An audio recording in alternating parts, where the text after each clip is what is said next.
Graça e paz do nosso Senhor Jesus. Bom dia, nossos amados ouvintes e queridos amigos da Escola Bíblica Alameda. Estamos hoje nesse dia, de 16 de maio de 2021, para mais uma lição. Hoje, especificamente, falaremos sobre os milagres de Jesus nos evangelhos sinóticos. Antes, eu gostaria de fazer uma oração. Eu convido você que está em casa a baixar a sua cabeça, feche os seus olhos e vamos orar ao Senhor neste momento. Senhor, nós te louvamos e bendizemos o teu santo nome. Pedimos ao Senhor, meu Deus, que o Senhor perdoe os nossos pecados em mais essa manhã. Que o Senhor, mais uma vez, Senhor, tenha misericórdia de nossas vidas. Te rendemos graças, porque o Senhor é o Deus que tem cuidado, tem velado por cada um de nós, Senhor. Obrigado por mais esse domingo, obrigado por mais essa semana que se inicia, obrigado pelas nossas vidas, por tudo que Tu és, por tudo que tens feito. Nos abençoe mais essa manhã, Senhor, fale conosco através da Tua palavra, através da palavra que será ministrada. Pedimos que o Senhor fale aos nossos corações, por meio do Teu Espírito Santo. Nós te pedimos, abençoe também mais essa semana as nossas vidas, ó Deus, por onde vamos passar, todos os nossos negócios. Ser conosco mais essa semana, meu Pai. Nós te pedimos em nome do nosso Senhor e Salvador, Jesus Cristo. Amém? Meus amados, antes de iniciarmos especificamente, propriamente dito, a nossa lição, eu quero dar um único aviso a respeito da nossa leitura, do nosso folhetim de leitura da Bíblia. Foi lançado no início deste ano pelo nosso pastor Sebastião um desafio de plano de leitura bíblica. É um desafio para você que ainda não leu a Bíblia toda, ou se você já leu a Bíblia toda alguma vez, para que você leia mais uma vez. Tá? É um plano anual. Se você começar agora, você seguindo esse folheto, seguindo esse trâmite aqui, daqui a um ano, em maio do ano que vem, você estará terminando a leitura bíblica completa. Então, vale a pena, para aqueles que ainda não leram e para aqueles que já leram, para que possam ler mais uma vez. Amém? Então, eu te convido agora a abrir as suas Bíblias, vossas Bíblias, em Mateus capítulo 8. Mateus, o Evangelho segundo Mateus, capítulo 8. Eu vou ler os versículos de 1 a 4, e nós vamos começar aqui uma série de milagres nos evangelhos sinóticos. O primeiro, na sequência bíblica, canônica, nós vamos falar sobre Mateus, os milagres em Mateus. Capítulo 8, versículos de 1 a 4. O leproso purificado. E descendo ele do monte, seguiu uma grande multidão. E eis que veio um leproso e o adorou, dizendo: Senhor, se quiseres, podes tornar-me limpo. E Jesus, estendendo a mão, tocou-o, dizendo: quero, seja limpo. E logo ficou purificado da lepra. Disse-lhe então Jesus: olha, não o digas a alguém, mas vai, mostra-te ao sacerdote e apresenta a oferta que Moisés determinou para lhe servir de testemunho. Amém? O Evangelho segundo Mateus, ele vai ser rico em alguns detalhes, porque Mateus, segundo a história, ele foi um testemunho ocular. Ele foi esse escritor do Evangelho de Mateus, ele foi um dos 12 apóstolos que acompanharam Jesus. Então, como testemunho ocular, ele traz alguns detalhes bastante interessantes, que nós vamos citar nesta aula de hoje. Primeiro, a respeito desse leproso que foi purificado. Aqui ele dá início a uma série de 3 milagres. 3 milagres que alcançaram pessoas que eram consideradas naquela época como pessoas marginalizadas, que estavam à margem da sociedade. Primeiro aqui, o milagre alcança um leproso. Mais adiante nós vamos ver que o milagre alcançou um pagão. E por último, nessa sequência, dentro de Mateus, o milagre alcançou uma mulher, que foi a sogra de Pedro. Aqui, no caso do leproso, lá em Levítico, a Bíblia vai nos falar que as pessoas que sofriam de lepra, elas eram separadas da sociedade. Elas eram totalmente separadas, afastadas do convívio natural da sociedade devido a essa enfermidade. Então, o leproso, ele sofria uma exclusão social. E Jesus, quando ele faz um milagre na vida desse leproso, Jesus não só estava curando a lepra dele, mas Jesus estava trazendo ele de volta para o convívio social. Jesus estava fazendo ali um milagre completo na vida dele. O interessante aqui nesses versículos que nós acabamos de ler é que a Bíblia nos fala que o leproso o adorou. O leproso chegou até Jesus adorando a Jesus. Então aquele homem, ele teve fé, ele teve uma atitude de fé e ele adorou a Jesus. E a Bíblia vai nos falar que Jesus tocou nele. O leproso jamais, segundo a tradição judaica, poderia ser tocado. Como eu disse anteriormente, o leproso ele era separado da sociedade devido à sua enfermidade. E Jesus, vendo a fé daquele homem, Jesus então se compadece dele e fala que desejava curá-lo, desejava limpá-lo, e Jesus tocou naquele homem. Aquele homem então foi tocado pelo Senhor para ser curado. Jesus então aqui mostra que ele é um Deus que não faz acepção de pessoas. Jesus aqui ele mostra que ele ama mesmo aqueles que são considerados, mesmo aqueles que são marginalizados.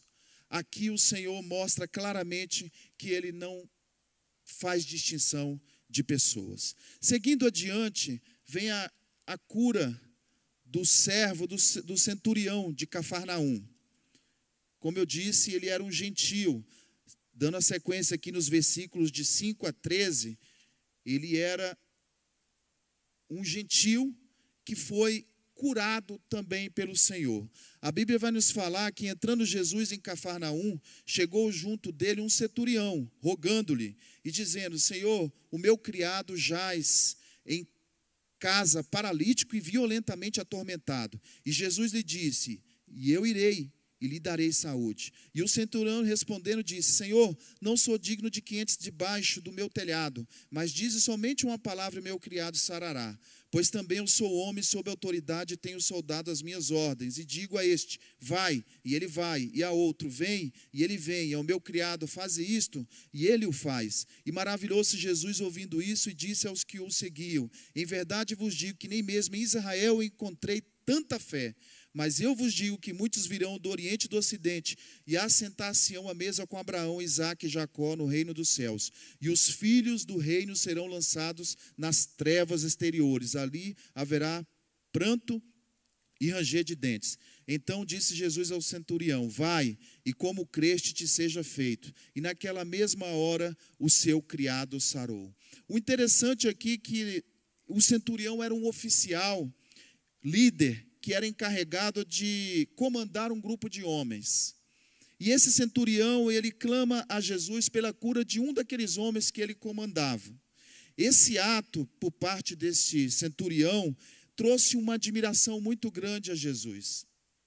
E Jesus, então, cita ali no versículo 11, como nós acabamos de ler, que muitos viriam do Oriente e do Ocidente e assentariam na mesa junto com Abraão, Isaque e Jacó no reino dos céus. O que Jesus estava dizendo ali é que muitos gentios, muitos também fora os judeus, seriam alcançados. Ou seja, a porta da salvação também estaria aberta para aqueles que não fossem judeus. Mas por que isso? Porque os próprios filhos do reino haviam rejeitado ao Senhor. Os próprios judeus seriam lançados, alguns deles seriam lançados nas trevas exteriores, porque eles rejeitaram ao Senhor. E o Senhor aqui mais uma vez quebra um paradigma. Jesus aqui mais uma vez alcança aqueles que são excluídos e que são marginalizados na sociedade. Amém? Muitos gentios entrariam no reino dos céus, é o que afirma o versículo 11, enquanto os judeus seriam excluídos. Mas o que a gente pode refletir sobre isso? O que será, né, Silas, que a gente pode concluir com tudo isso? Com essa atitude de Jesus, que Jesus também hoje não faz acepção de pessoas. Jesus olha para o homem e não olha para a condição social dele. Jesus não está interessado nisso, se ele é um homem doente, se é um homem pobre, qual a raça, qual a nação, nada disso interessa ao Senhor, porque o Senhor não faz acepção de pessoas. Mesmo aqueles que são marginalizados, mesmo aqueles que se encontram em situações difíceis, esses assim são alcançados pelo Senhor, e o Senhor cura e é capaz de libertá-los também. Amém? Se você se sente assim nessa situação hoje, saiba que o Senhor alcança a sua vida onde você está, porque Ele não faz acepção. Na sequência, em Mateus, vem a cura da sogra de Pedro. Ainda em Mateus 8, versículos de 14 a 17. A mulher, após ser curada, de 14 a 17, a palavra do Senhor vai nos dizer que a mulher, após ser curada, a sogra de Pedro, ela passou a servir aqueles homens. Acompanha comigo aqui no versículo 15. E tocou-lhe na mão, e a febre a deixou. Jesus toca na mão da sogra de Pedro, e a febre deixa aquela mulher. Mas logo assim que a febre deixa ela se levanta e passa a servir aqueles homens. A lição que nós tiramos aqui é que após um milagre que acontece em nossas vidas, quando o Senhor nos alcança, faz um milagre, nós precisamos servi-lo, nós precisamos adorá-lo através das nossas obras, do nosso trabalho. Isso é uma atitude que deve ser natural.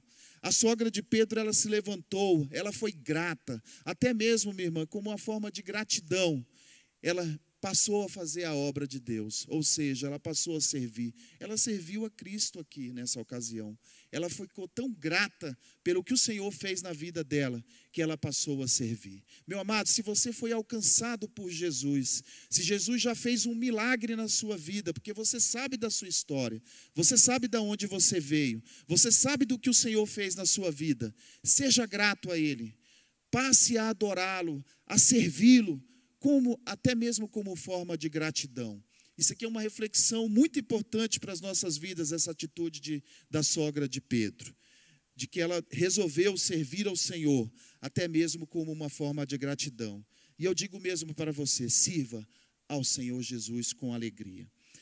Na sequência dos evangelhos sinóticos, nós vamos agora lá em Marcos. Segue algumas páginas adiante, Marcos, o Evangelho segundo Marcos, capítulo 2, os versículos de 1 a 12, vão falar a respeito da cura de um paralítico. E esse paralítico, na ocasião, ele foi levado por 4 homens até um lugar onde Jesus se encontrava, lá em Cafarnaum.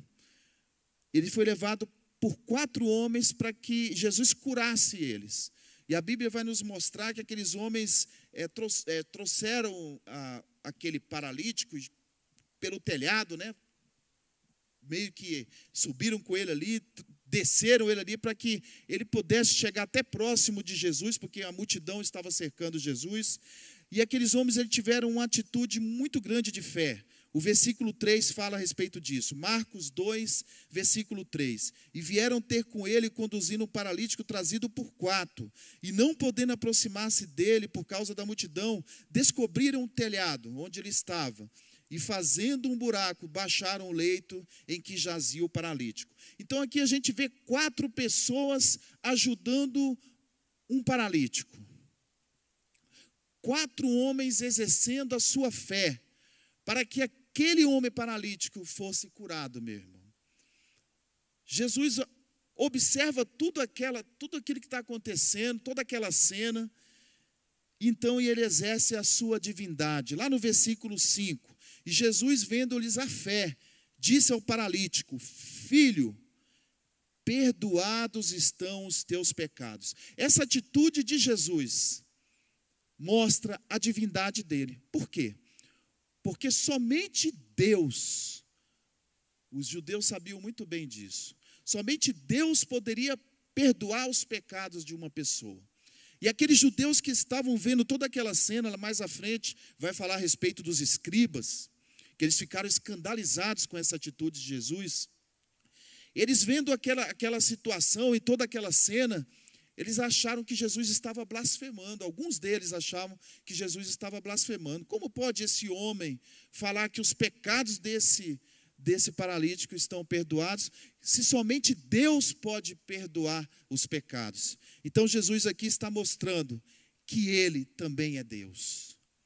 Mas isso trouxe um escândalo, escandalizou todos aqueles fariseus, alguns daqueles fariseus, na verdade, que estavam ali. Os versículos 6 e 7 vão falar que estavam sentados alguns dos escribas, né, que arrazoavam no coração deles, dizendo: por que diz isto assim, blasfêmias? Quem pode perdoar pecados senão Deus? E o versículo 8, Jesus, conhecendo logo em seu espírito que assim arrazoavam entre si, lhes disse: por que arrazoais sobre essas coisas em vosso coração?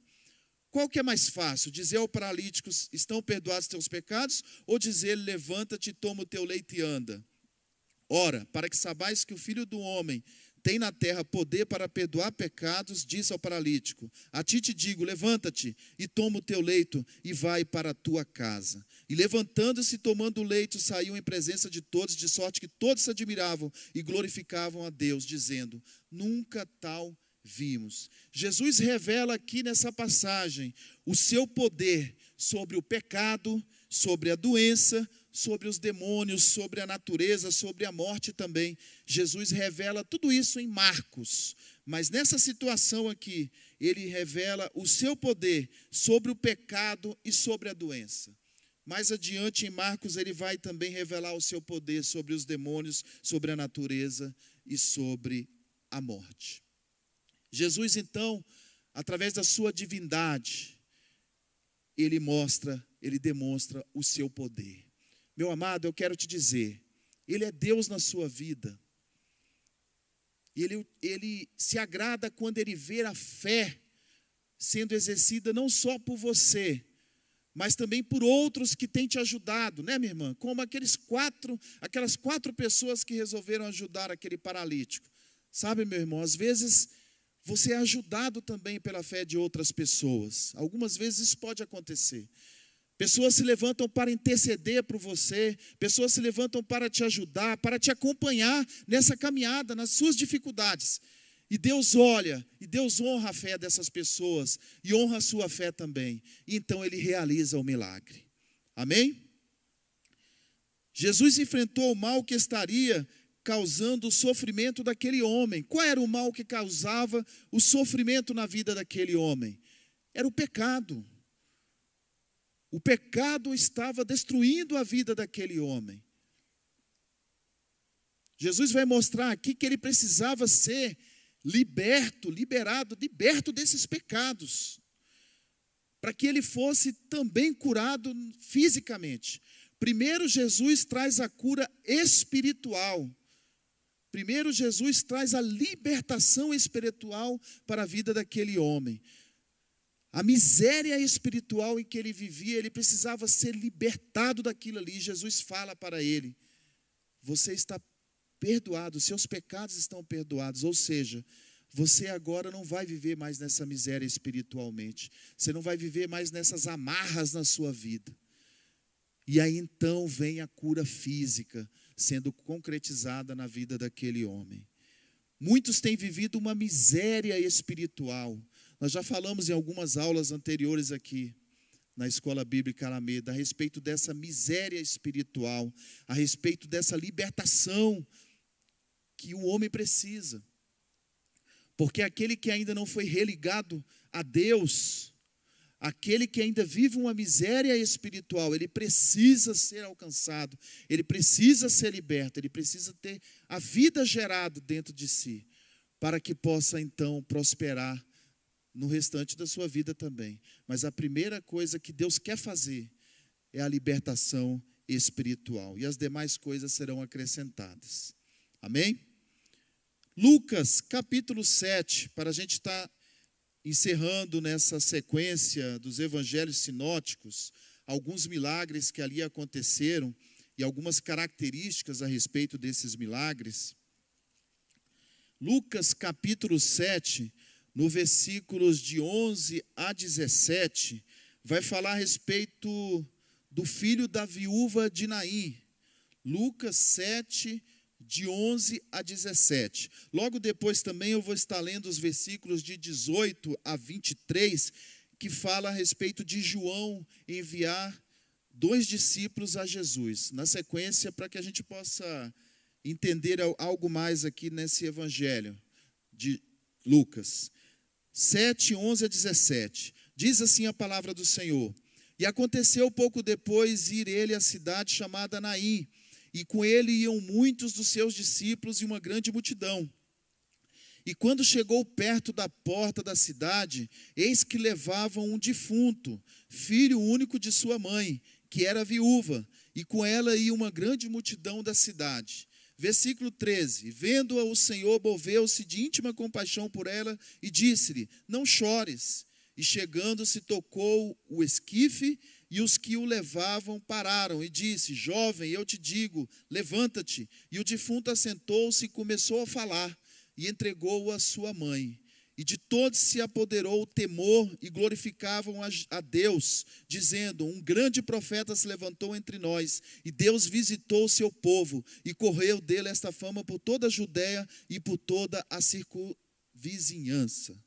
Amém? Depois nós vamos ler os versículos de 18 a 23. Mas nessa cura, numa sociedade em que, como eu já falei aqui nessa manhã, em que a mulher, ela era de uma certa forma, ela era discriminada, considerando o que ela poderia fazer, exercer dentro da sociedade.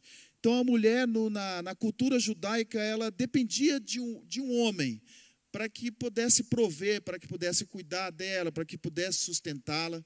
E a Bíblia vai nos falar aqui que essa mulher ela estava viúva.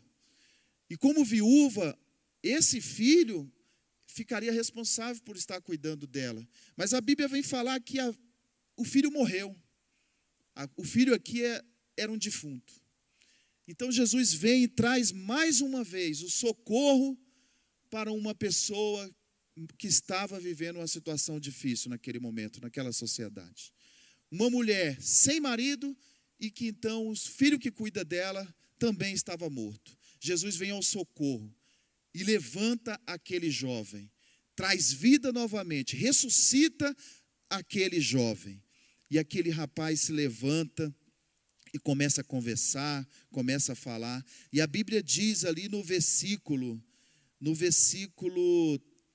16, né, que nós acabamos de ler, que todos glorificavam a Deus pelo milagre que Jesus acabara de realizar. Porque Jesus exerceu mais uma vez aqui, a sua divindade. Porque todos os milagres, Jesus teve que exercer a sua divindade. Porque os sinais precisavam acompanhar Jesus, para que alguns crescem. E quando ele exerce a sua divindade, ele é glorificado por alguns. Deus é glorificado por alguns, porque reconhecem nele como sendo o verdadeiro Filho de Deus. Amém? Então, todos glorificaram ali naquele momento, porque houve um grande milagre. Na sequência, a palavra do Senhor vai nos dizer que João Batista ele já estava preso. Após exercer o seu ministério, após pregar durante um bom tempo ali no monte, João Batista foi preso. E João Batista sabia que ele seria morto. Ele já sabia que ele estava condenado. E quando João Batista está ali no cárcere, ele envia 2 discípulos dele para lançarem uma pergunta para Jesus. Vamos ver aqui na sequência o que João Batista manda perguntar. E os discípulos de João anunciaram-lhe todas essas coisas. Ou seja, os discípulos de João informaram para João Batista do que Jesus estava fazendo, meu irmão. De todos os milagres que estavam acontecendo, de todos os sinais que estavam acompanhando Jesus. João Batista recebe a notícia lá dentro do cárcere. Versículo 19, Lucas 7, 19. E João, chamando 2 dos seus discípulos, enviou-os a Jesus, dizendo: És tu aquele que havia de vir ou esperamos outro? E quando aqueles homens chegaram junto dele, disseram: João Batista enviou-nos a perguntar-te: És tu aquele que havia de vir ou esperamos outro? E na mesma hora, Jesus curou muitos de enfermidades e males e espíritos maus e deu vista a muitos cegos. Vamos parar aqui, depois a gente lê os versículos 22 e 23. Olha o que está acontecendo dentro desse contexto. João Batista estava preso, como eu disse, e ele lança uma pergunta para que fosse enviada essa pergunta pelos seus discípulos a Jesus. O Senhor é aquele que realmente eu preguei lá no deserto, que eu anunciava lá no deserto? O Senhor realmente é aquele Messias que eu tanto falava, que eu tanto anunciei lá no deserto? E então a palavra do Senhor vai nos dizer que Jesus operou ali alguns sinais e alguns milagres. E Jesus então envia uma resposta para João Batista, que é bastante interessante para o nosso conhecimento de hoje. Jesus então opera os sinais e os milagres e manda dizer a João Batista, no versículo 22, respondendo-lhe então Jesus, disse-lhes: ide anunciai a João o que tendes visto e ouvido, os cegos veem, ou seja, os milagres estão acontecendo, os coxos estão andando, os leprosos estão sendo purificados, os surdos estão ouvindo, os mortos estão ressuscitando, e aos pobres está sendo anunciado o evangelho. Jesus diz para aqueles dois discípulos: vão lá e respondam a João Batista o que está acontecendo aqui. Vão lá e digam para João Batista o que eu estou fazendo aqui. Vão lá e digam para João Batista que tudo o que ele fez, o que ele pregou, tudo o que ele está passando, nada disso foi em vão. Eu sou o Messias, o verdadeiro Messias que ele anunciou e que ele pregou. Eu sou o Messias anunciado desde lá da antiga aliança, e os milagres estão acontecendo. Verdadeiramente o reino chegou até vocês, porque eu sou o Filho de Deus e eu estou aqui realizando os sinais e os milagres. Vá lá e digam isso para João Batista. E a resposta chegou lá na prisão para João Batista. E Jesus ainda diz mais, meu irmão. Jesus diz lá no versículo 23, e bem-aventurado aquele que em mim se não escandalizar. Olha que palavra tremenda, olha que palavra abençoadora para as nossas vidas hoje. Tudo que nós passamos, tudo que nós sofremos pelo nome de Jesus, nada disso é em vão. E nós não podemos, meu irmão, nos escandalizar o nome de Jesus, nos escandalizar por Jesus, pelas coisas que nos acontecem. Muito pelo contrário, nós temos que ser grato a Ele, pelo que Ele fez por nós. Nós não podemos recuar, meu irmão, porque as trevas vêm e se levantam contra as nossas vidas. Nós não podemos desistir dessa caminhada, porque as lutas são grandes, ou porque somos muitas vezes... lançam palavras contra as nossas vidas, ou somos perseguidos. Nada disso pode nos parar, nada disso deve nos atrapalhar. Nós não podemos nos escandalizar pelo nome de Jesus, muito pelo contrário, nós devemos ser bem-aventurados e entender que essa obra ela é de Deus, e entender que as perseguições vêm mesmo, que o sofrimento vem mesmo, meu irmão, mas que Ele estará conosco sempre e continuará conosco através do Espírito Santo até a consumação dos séculos. Se você tem passado, meu irmão, você que está em casa, vocês que estão aqui também no templo hoje, se você tem passado lutas, perseguições, provações, depois que você aceitou Jesus, não desista dessa caminhada. Não desista de servir ao Senhor. Não pense que o que você está fazendo é em vão, muito pelo contrário. Esta obra é de Deus, Ele vai continuar te usando, Ele vai continuar te abençoando, e Ele vai te livrar das mãos do inimigo. Amém? Eu creio que João Batista foi confortado. João Batista foi confortado por essa resposta que Jesus enviou para ele.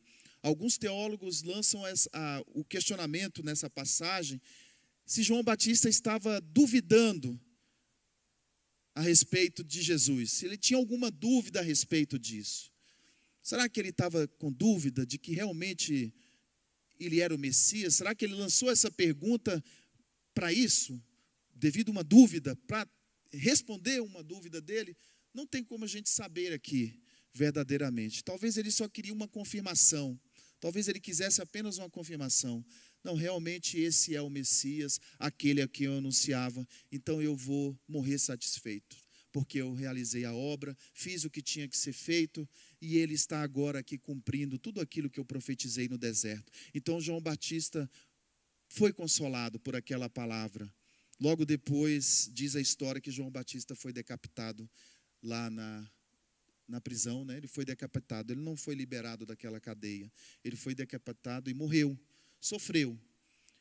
No entanto, ele foi consolado por essa palavra de Jesus, porque ele sabia que havia cumprido o que Deus havia falado a respeito da vida dele. E Deus realizou uma grande obra por meio de João Batista, assim como ele quer realizar uma grande obra através de nossas vidas também. João Batista é um modelo para nós, é um exemplo. João Batista é um exemplo de homem que perseverou e que não desistiu. João Batista é um exemplo de homem que soube se humilhar e reconhecer. Quando os homens chegavam para falar, para conversar algumas coisas ali com João Batista a respeito do ministério, a respeito do que estava acontecendo, João Batista, ele sempre respondia para aqueles homens: eu não sou digno de nada, não sou digno nem de desatar as sandálias daquele que está vindo. Importa que ele cresça e que eu diminua. Meus amados, você que está me ouvindo nesta manhã, importa que Cristo cresça na sua vida, importa que Cristo cresça na minha vida e que nós diminuamos.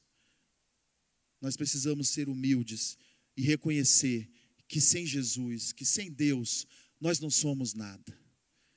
Se sofremos lutas, provações, perseguições, então vamos nos achegar a Deus para que Ele nos guarde, para que Ele nos livre, para que Ele nos justifique perante a sociedade. E onde nós estivermos, onde nós vivermos, é Ele quem nos justifica. Amém? Eu quero te convidar a fechar os seus olhos nesta hora. Vamos fazer uma oração. Se você tem passado por provações, dificuldades, se você talvez esteja passando neste momento por tanta luta, tanta dificuldade, que talvez você até possa se sentir hoje como João Batista naquele momento. Talvez você queira uma confirmação de Deus, de que Ele está presente contigo, de que Ele realmente está te acompanhando, te ajudando. Então, nessa hora, baixa a sua cabeça, fecha os seus olhos e ore ao Senhor. Peça para que Ele esteja contigo sempre, para que Ele confirme no seu coração, para que Ele se revele para você, para que Ele te console, como Ele consolou, como aquela resposta consolou João Batista naquele momento. Peça para que Ele te dê uma resposta hoje também e você seja consolado, para que você possa continuar caminhando, para que você possa continuar trabalhando, vencendo, fazendo a obra dEle. Amém? Senhor, nós te louvamos e bendizemos o teu santo nome. Agradecemos ao Senhor, meu Deus, pela tua palavra. Agradecemos ao Senhor, meu Deus, pelo teu Santo Espírito que está conosco. E a promessa que foi lançada é que Ele estaria conosco, é que Ele estará conosco até a consumação dos séculos. Senhor, neste momento eu quero colocar cada vida, cada pessoa que está no seu lar nesta hora. Visita este homem, esta senhora, esta mulher. Visita este jovem no seu lar, no seu leito nesta hora. Meu Deus, em nome de Jesus, e dá forças. Aquele que está fraco, Senhor, que seja fortalecido pelo Teu Espírito Santo, que seja revestido nessa manhã, em nome de Jesus Cristo. Aqueles que têm dúvidas, Senhor, que sejam consolados pelas respostas dadas pelo Senhor.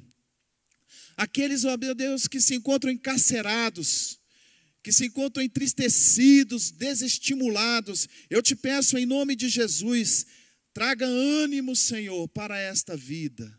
Dá ânimo nesta manhã, para que ele possa continuar vivendo, continuar caminhando, para que ele possa continuar fazendo a tua obra. Não deixa que ele desista, não deixa que ela desista, Senhor. Que todas as palavras ruins e malditas lançadas contra essa pessoa, Senhor, sejam anuladas hoje. pelo poder da tua palavra, em nome de Jesus Cristo.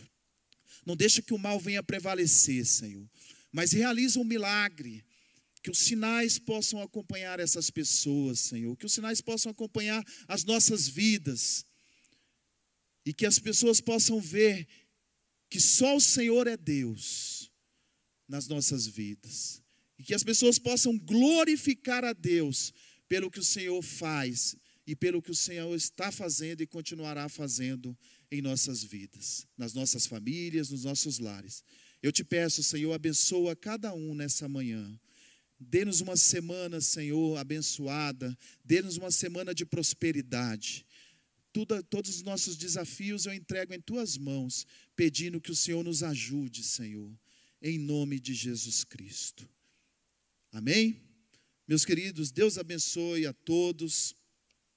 Na próxima semana, permitindo Deus, teremos mais uma Escola Bíblica Alameda a partir das 9 horas, neste mesmo canal. Mas eu te peço que você continue ligado conosco, às 10 horas, daqui a pouco, estaremos dando início aqui ao culto de louvor e adoração ao nosso Deus. Se você pode, permaneça ligado, adorando a Deus. Boa semana, Deus abençoe a todos. Amém?